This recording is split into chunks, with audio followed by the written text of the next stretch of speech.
In today's video, I'll show you how to create this jittery looking paper text effect in Premiere Pro.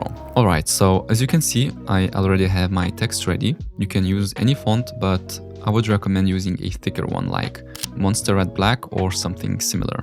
Now to start, select the text layer, press Ctrl or Command R and set the duration to exactly 1 minute, just for now.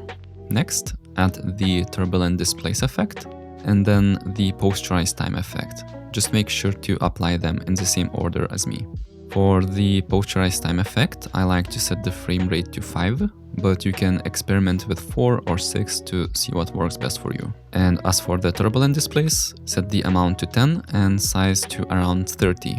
Once again, feel free to play around with these settings for different kind of results.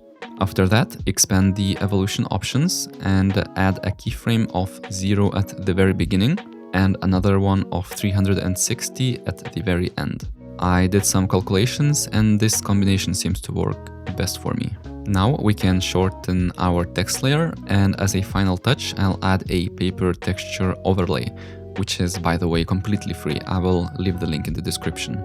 For it to work though, we need to apply the track matte key effect. And then in the settings, select the track where our text is located. In my case, video track 3. And here is our final result.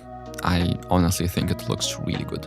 To make our life a little bit easier, we can also save it as a preset for future use. To do that, just select both effects by holding Shift, then right-click and press Save Preset.